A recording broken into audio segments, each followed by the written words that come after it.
Hello, everybody. I'm down at the Abbeville depot. I'm in the baggage room. We got the northbound auto. It's actually northbound that's going south. It'll go down to Atlanta and then make a right turn and head up to Cincinnati. But since this train originates in Cincinnati and the one that comes this way is considered southbound, this one's considered northbound going south.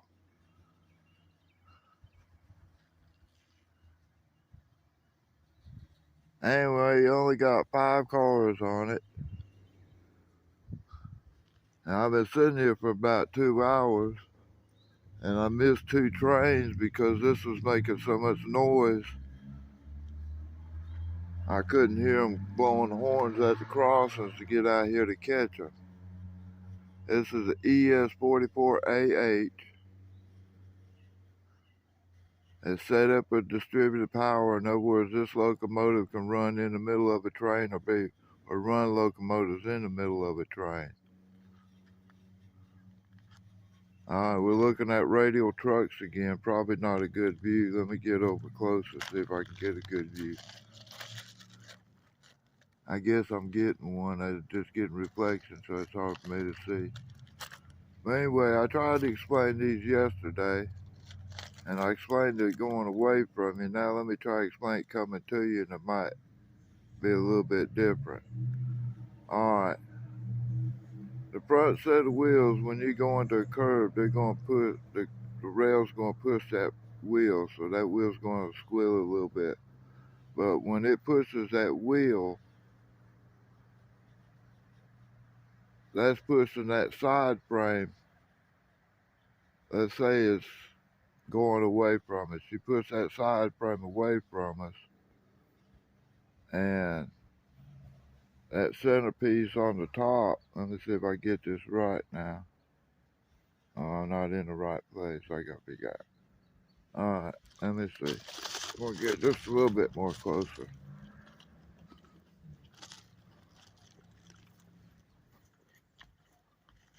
Alright, this big chunk of bar right here. My other finger's covering up. Right here is attached to the frame right over there. And when this goes, when this side right here pushes away, this is going to be pushed over this way because it's going to be held in place by the frame, so it stays still. The truck moves, and that causes that angle of that shaft that goes down to the bottom down there through that assortment there, all the way up to your lever up here that goes across the top. That's going to cause, when that truck goes that way, this is going to push this way. And what that's going to do is make sure this end of this truck stays in place. But now, as this side frame comes in this way, that's going to get pulled back that way. That's going to pop that out.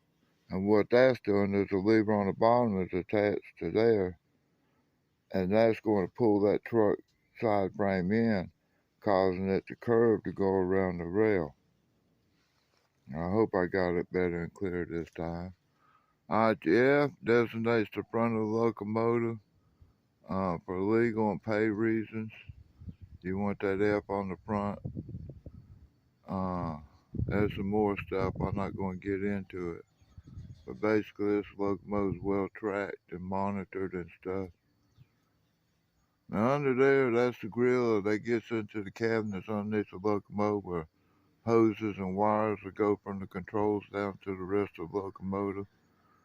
And I don't know where the batteries are in that section or whether they put them up here with the pop-out louvers. It sounds like we got a train fixing to crank up. It's done a couple of times since I've been here. Alright, like I said, that right there is a shock absorber, but it's like 2 ways. A car's got a one-way one, but this one keeps the trucks from hunting. And hunting's where, and I've been on a 4-wheel locomotive that hunted real bad one time. I caught the CCX and I had Frisco locomotives on it. It came out of California all the way to the Southeastern Railroads, Frisco, Southern Pacific, and they would bring the train up here to Abbeville. So we had Frisco locomotives, and I rode the train to Greenwood one day, and it hunted. And what hunting is when you got your tracks, your front wheels or your wheels on your locomotive, the lead locomotive. I don't think it happens too much in cars or nothing like that. But on the locomotive, lead locomotive, the front axle will get bouncing off the two rails, hunting back and forth, trying to find out which way to go. And it'll straighten out after a while. But you just go some places with four axle locomotive, and that thing will vibrate like heck, but it scare you to death. But anyway, so that's a anti-hunt shock absorber. It keeps that truck from swinging back and forth. Alright, anything else I can say about it? Your brake piston's out. Your brakes are applied. This one's got one on that shoe, one on that wheel. And this one does just that axle right there. Both, this side. Alright, you got your air tanks right there. You got a fuel tank, I think it's around about 45,000 gallons. I don't know, you got a truck cutout cock, I guess that's for the air. Horn cutout. I don't know why you'd want to do that. I guess you don't want to hear the horn. Rail cleaning cutout cock. Alright, rail cleaning. I'm not sure what that's about. Diesel fuel fill. Emergency fuel trip.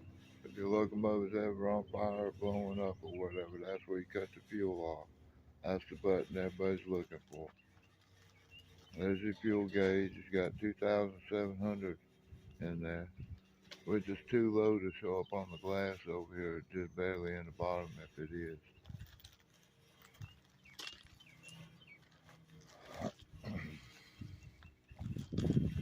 Down there's your moisture ejector equipment. Up there's your mainline air. And it starts going into the piping and the storage and stuff.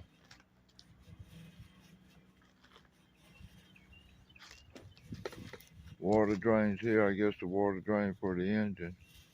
I'm not sure what this stuff is. It looks like it might have to do with air and cleaning and filtering and distribution of air. I don't know. Alright, your chain there. That's for pulling cars to say you busted a knuckle, but you gotta get the car up down the road somehow. You hook that orange into your draw head and the knuckle of your draw head, and that end you wrap around your car someplace, hopefully a strong place, and it'll you tow your car, get on down the road someplace like where you needed to get it into a siding or something like that out of the way, you can pull it now. If it draw head broke on your car, you don't want to pull your whole train, you just want to pull that one car with a broken draw head with that chain. So they would uncouple the other cars and leave them on the main line or wherever. Alright, you see the tight chain up there. There's the handbrake. Apply, release. But anyway, that's your chain down there, and that's pulling to make sure at least if you lose air, that piston stays out. But they're not going to lose air on this because this locomotive has been starting by itself and pumping up the air and then it shut off. And if you stand around here, you can hear air leaks, so it probably won't be long before he has to recharge his air system again. Alright, you hear the bell ringing? Getting ready to start up, I guess. A warning. It's got low air.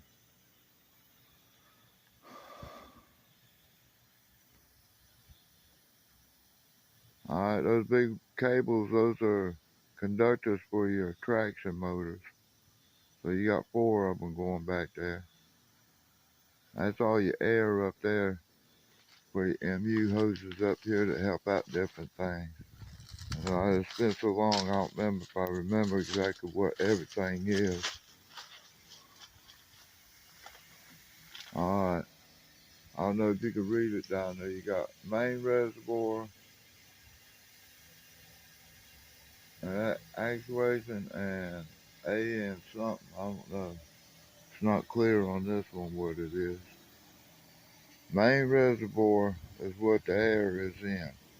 So it's got the big hose, and then to go to the big hose on this one, and that hooks up your main air reservoir. So one locomotive can pump air, and it supplies it to all the locomotives for the brakes. Actuator, I'm not sure.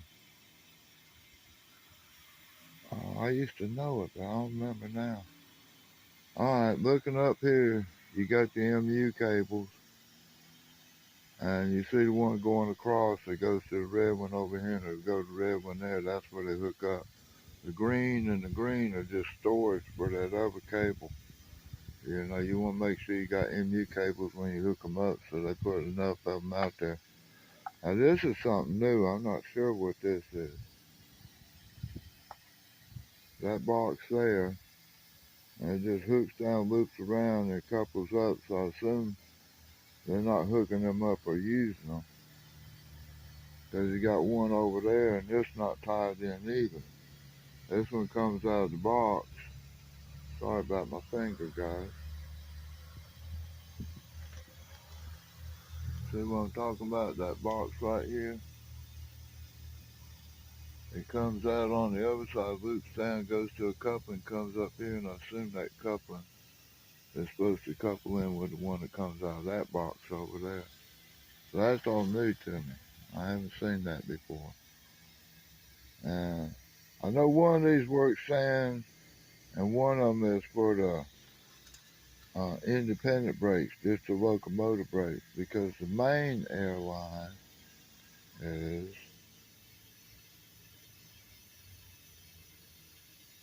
that one that's hooked up down there.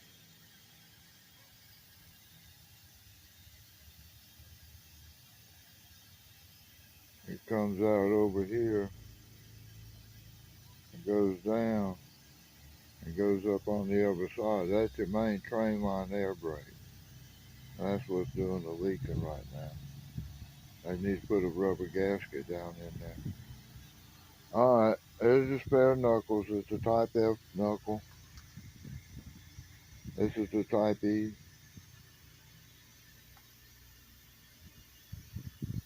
It's not about the knuckles so much. Well, I guess the knuckles are different too, but I think one will fit in where the other one fits in.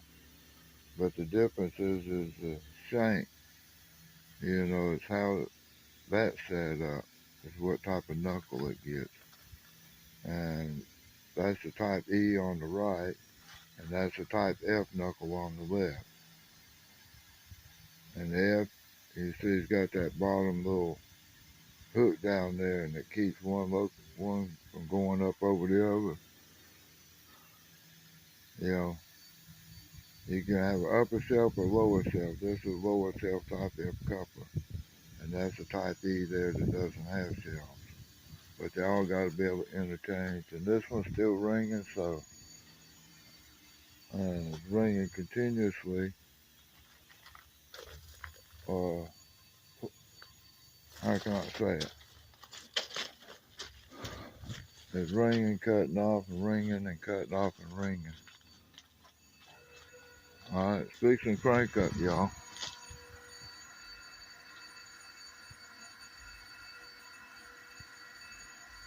I'm gonna go ahead and get off the track.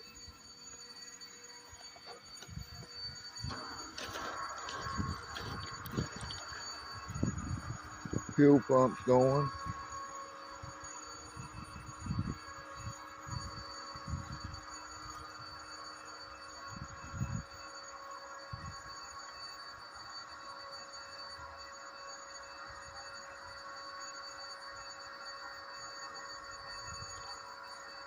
So it's gonna crank up here in a little bit. It's priming the fuel right now. You got alarm bells ringing. Alright, fuel shut off. Now the alternator's turning it, cranking it up. Running off the batteries.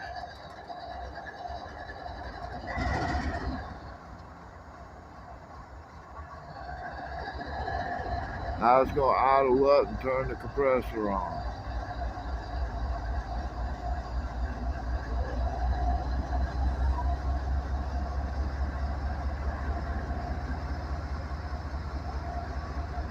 Alright guys, y'all seen one automatically start up. They do that to maintain the air in the train line, and on the locomotives to maintain brakes. Somehow the triple valve will take this increase of air and recharge the tanks and recharge what brakes are on, but it won't release the brakes. And usually what you're doing, I don't know how good this is coming out. It looks blurry to me. I got that sun up there.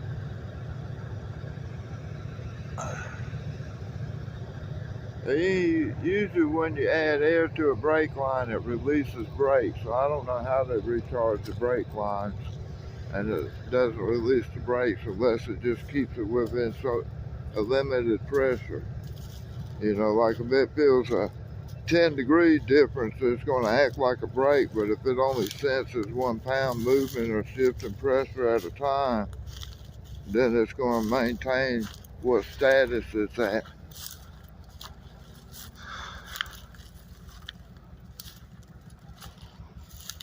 Alright, I'm walking on the old railroad where the railroad tracks used to be. They would come out the yard, come off the main line right down there, where you see that antenna on the signal booth. I don't know if you can see it as well. This in line with that, this track used to go into the main line right about in that area. Alright, and from here down to the pole, well, even further, I'm still standing beside where it used to be the freight depot. It used to be a big deck out here next to the track, and then about the corner where that telephone pole was the shed, and it went out to the edge of the green out here, all the way down. Let me see if I'm getting it right. It went from that shed out to the green of the side of the road down there, and then come across over here. And like I said, you had a ramp that came up, and then you had the deck, and the deck would have been beside the railroad track, and the railroad tracks would have laid out right down here. They would stop down there about where the grass is at the end of the parking lot down there.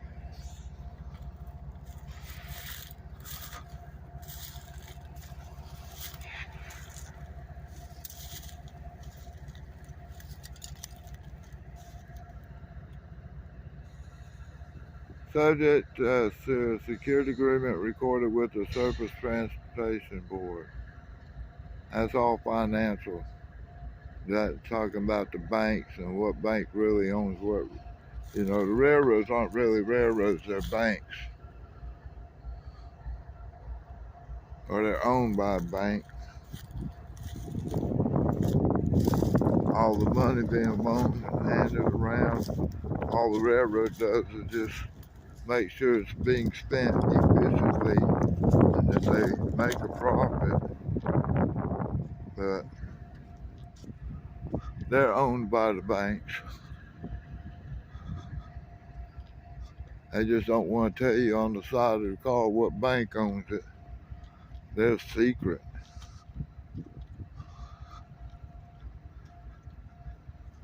Well, we got Conrail 1. So I don't know whether this would be the CSX or Norfolk Southern. They both ended up with parts of Conrail. So I assume this is probably a Southern one. I don't know.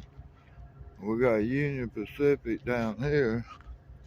And then we got another Norfolk Southern auto rack down here. Now these are all empties. They're going back to Cincinnati. All right, there's the signals at the north end. They're all saying red over red, which is stop signals. They don't have anything released to go through here. And that's our whole train. That's where the depot used to be. And a lot of history around here, folks. Maybe I can remember it or find some good stories, and I'll try to tell you about everything.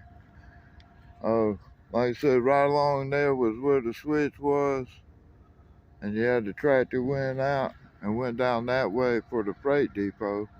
Right along in here, you can see the mud and everything, would have been the switch that would have took the tracks over that way. And I've talked about this before, but maybe I want to hear it again. I'll come up some newer news or something. But alongside those telephone poles was pits, and they had, I think they were electric conveyor belts. They weren't gasoline engines, they were electric conveyor belts, and that's what all the telephone poles are about. And I was told that earlier days there was 5 pits out there, but when I came along as a young kid in the 60s and the 70s, there was only 2. One did coal and one did like limestone or something like that, I guess for the farmers, you know, all this red clay, they're trying to doctor it up to make it where it would grow stuff other than grass. You know, big old cotton, but cotton took off and went to Texas, so we started growing trees around here, and I think that was an effort because of the Seaboard Airline. They had the movement to grow pulpwood and stuff like that, so Abbeville at one time had 2 pulpwood yards, but neither one of them are here now. I know people that own the land, but they're not hauling pulpwood out. Okay, folks, well, that's our train. I don't see a crew, and I gotta go do some work at the local newspaper today. It's Sunday, but I get to go on there today because there's nobody there. All right, thank you. Love y'all. Bye.